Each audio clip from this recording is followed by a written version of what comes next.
God commands us to cleanse the lepers of the soul. Now, the aspect I want to talk about related to leprosy of the soul is the way that physical leprosy causes isolation. That person is gross, that person is sickly, that person is diseased.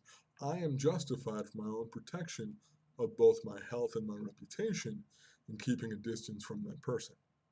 Now, compare that to the gospel, compare that to um, your relationship with the lepers in your life, and see if that matches how you're supposed to think.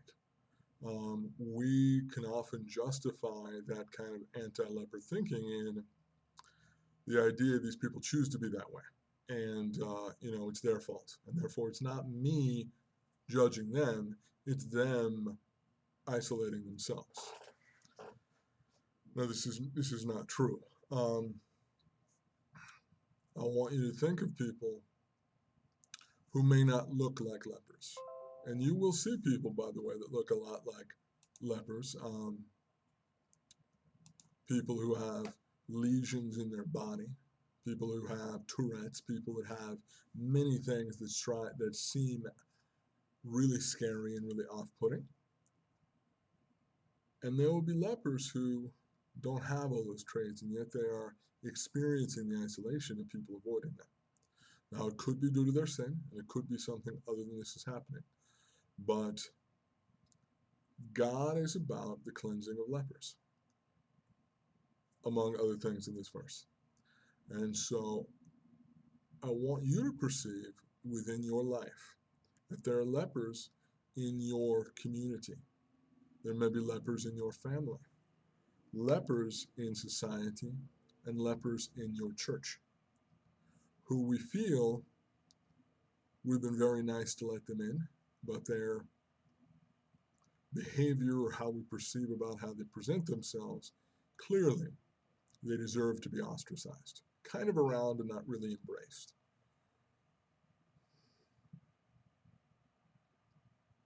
These people are being treated the same way that someone who has horrible skin lesions is being treated.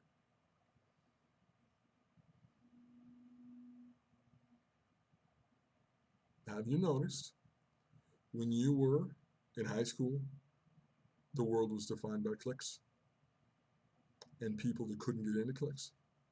Not that everyone wants to be. It didn't stop in high school. There are cliques in all of the ways that humans gather.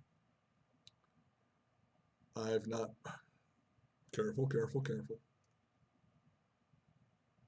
Most churches I've been to have had cliques. And it could be the ruling family. It could be a given dominant culture. But nonetheless, it creates an inside and an outside. And lepers end up on the outside. And God says, cleanse them. Now, I don't think that means fix anybody. I think that means alter how we treat them.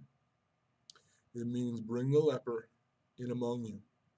It means Jesus says, touch them and heal them. And what will change is not just their own self-perception, but how we have set ourselves up to relate to them.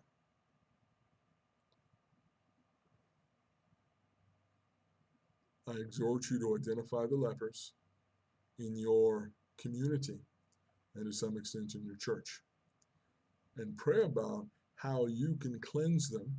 And that's not a physical cleansing, because we're not talking about physical leprosy, but a interpersonal cleansing, a community cleansing of, you're not a filthy leper to us. Because the effect of cleansing a leper would be that they would be full participants in their families, in their communities, and God willing, in their churches. So who is in the leper place because you have not cleansed them?